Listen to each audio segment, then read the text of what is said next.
کیونکہ اس دن بچی کو دیکھنے، دلہن کو دیکھنے پورے خاندان والے، قبیلے والے، گاؤں والے، شہر والے پورے آتے. تو اس دن بچی اچھی دکھنا، دلہن دلہن کے جیسی دکھنا، 4 دن پہلے سے اس کو ہلدی لگاتے تھے. تو وہ دلہن کے حد تک اچھا تھا. اس کے بعد کیا کرے، دولہے کو بھی بٹھا کے شروع کر دیے. السلام علیکم ورحمۃ اللہ وبرکاتہ. محترم دوستوں، آج ہم لوگ ایک ایسی ویڈیو کا ریئیکشن کرنے والے ہیں جو کہ بہت ہی مزاحیہ طور پہ بہت ہی اہم باتیں مولانا نے بتائی ہیں. ایسی باتیں جو کہ آج کے دور میں ایک رسم بنتی چلی جا رہی ہیں، اور وہ رسم مٹانا ہماری ذمہ داری ہے. ایسے رسموں سے ہم کو بچنا چاہیے، اور فضول خرچی سے قرآن میں بار بار منع کیا گیا ہے. اللہ تبارک و تعالیٰ نے بار بار منع کیا ہے. ہمارے نبی نے بھی بار بار حدیث پاک میں منع کیا ہے کہ فضول خرچی سے بچنا چاہیے. اور اگر فضول خرچی آپ کو کرنا ہی ہے تو کسی غریب، یتیم، بیوہ، لاچار کے اوپر خرچ کریے. تو آئیے اس ویڈیو میں ہم مزاحیہ طور پہ ہی صحیح لیکن اچھی باتیں اور جو ہماری زندگی میں بدلاؤ لا سکتے ہیں ایسی باتیں سنتے ہیں. آئیے ہم لوگ مل کے سنتے ہیں. تھی خیر، بڑے لوگ جو بھی کرے اچھا ہی کرے، میں ان کی خلاف نہیں جاؤں گا، مگر کرے وہ. آپ پوچھے کیا کرے مول صاحب؟ منجے بٹھائے. دیکھو منجے 5 دن کے منجے. کئی لوگ بیٹھے ہوئے یہاں پہ، ہنسو نکو تم لوگ. 5 دن کے منجے بیٹھے. ارے بھائی کیسا بیٹھتے بھائی منجے؟ دولہے کو لے رہے ہیں ہلدی رگڑ رہے ہیں، عورتوں کو لے رہے ہیں ہلدیاں رگڑ رہے ہیں، منہوں کو رگڑ رہے ہیں، پیروں کو رگڑ رہے ہیں، کمر کو رگڑ رہے ہیں. ارے یہ کیا ہے بھائی؟ عجیب و غریب رسم ہے یہ. وہ ہلدی اچھی چیز ہے، ہلدی بری چیز نہیں ہے. کووڈ آیا تو لوگوں کو ہلدی کی اہمیت معلوم ہوئی. بالکل صحیح. ہلدی اچھی چیز ہے، کھائے تو بھی اچھی ہے، رگڑ لیے تو بھی اچھی ہے.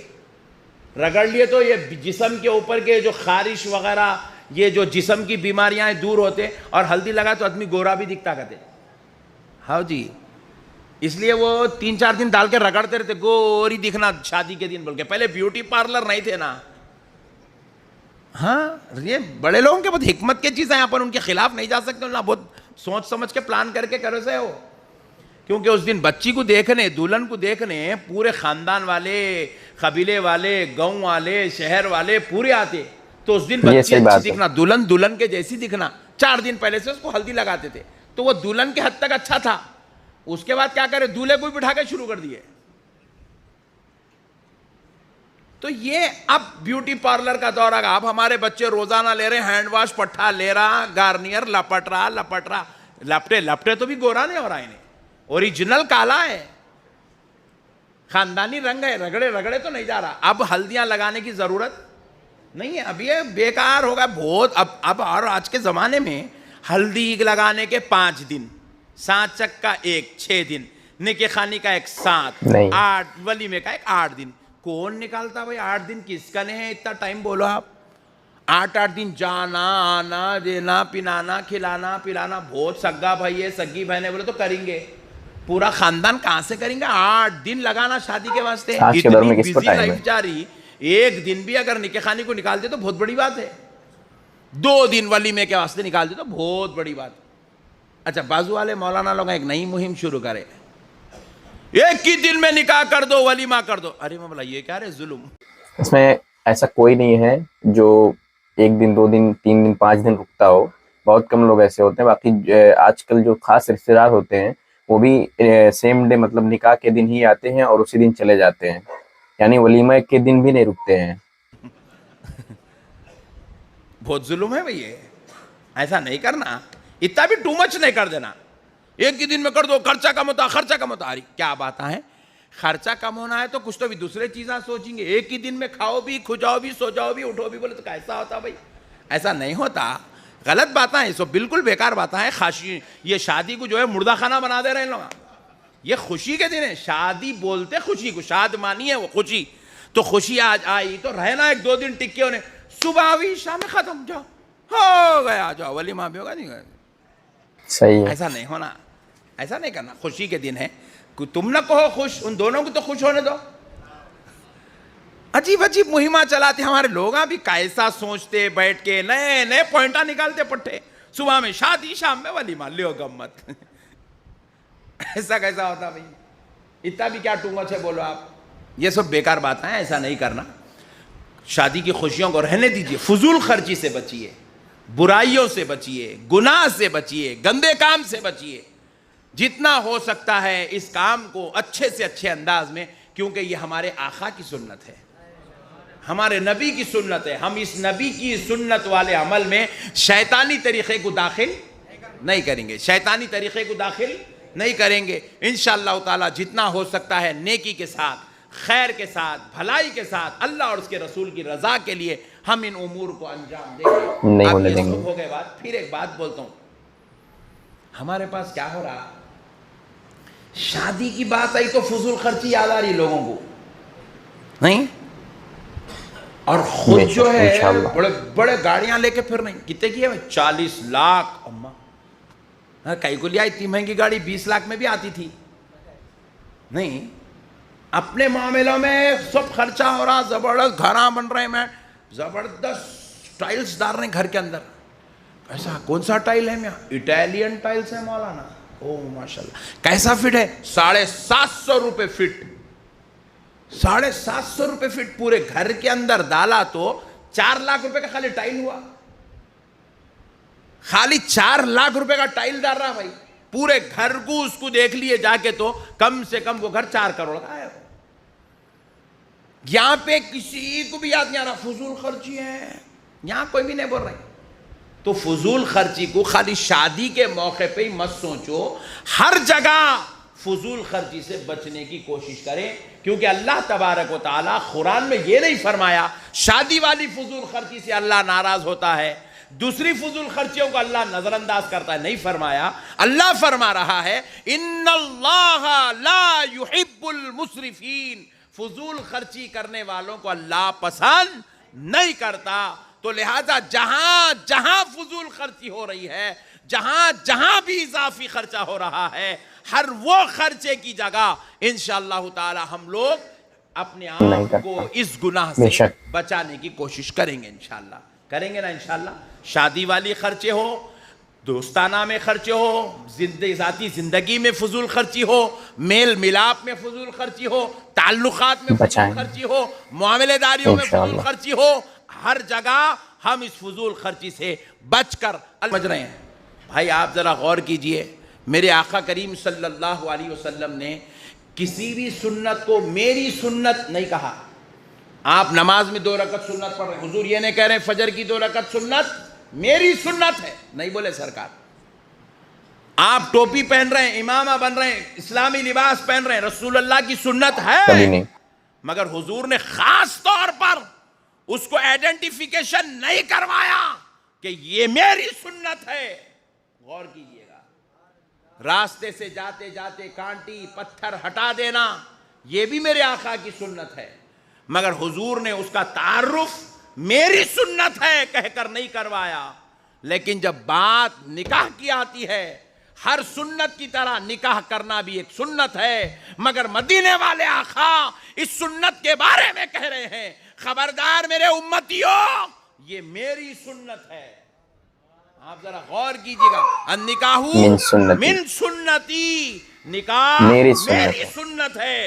حضور کیوں کہہ رہے ہیں؟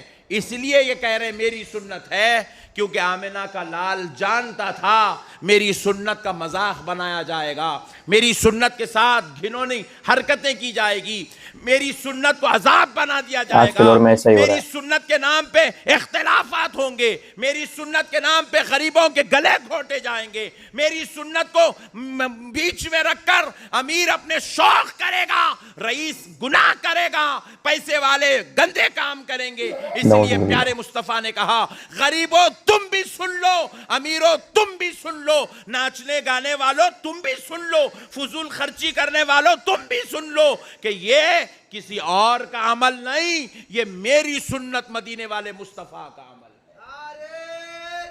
اللہ اکبر یا رسول اللہ.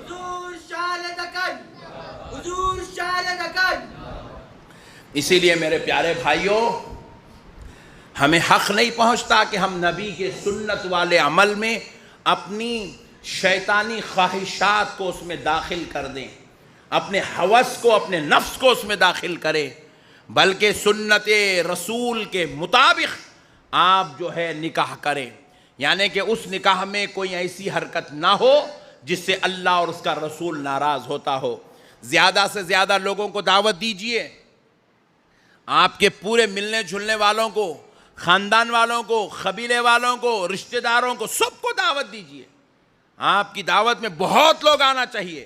اچھے سے اچھا کھانا کھلائیے، اچھے سے اچھے گھر میں رشتہ کیجئے، مگر خدا را کوئی ایسا عمل مت کریے جس میں رسول اللہ صلی اللہ علیہ وسلم ناراض ہوتے ہوں، اللہ ناراض ہوتا ہو.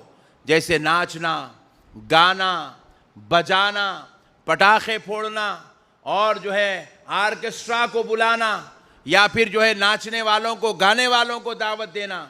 یہاں تو ہمارے پاس شہر میں ہم نے ایسے بھی دیکھا ہے، بعض لوگ اپنی دعوتوں میں، اپنے فنکشنز میں ممبئی سے جو ہے ناچنے والیوں کو، گانے والیوں کو بلا کر اپنی دعوتیں کی تقریب تکمیل کر رہے ہیں.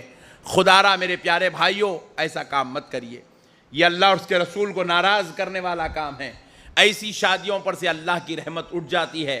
اللہ تعالیٰ ایسی شادی کرنے والوں کو پسند نہیں کرتا. اور پھر اس کے بعد شادی تو ہو جاتی ہے، لیکن جب اولاد آتی ہے تو وہ اولاد کوئی متقی، پرہیزگار جو ہے نہیں ہوتی. دیکھو شادی کا مقصد کیا ہوتا ہے، کیوں کرتے ہیں شادی؟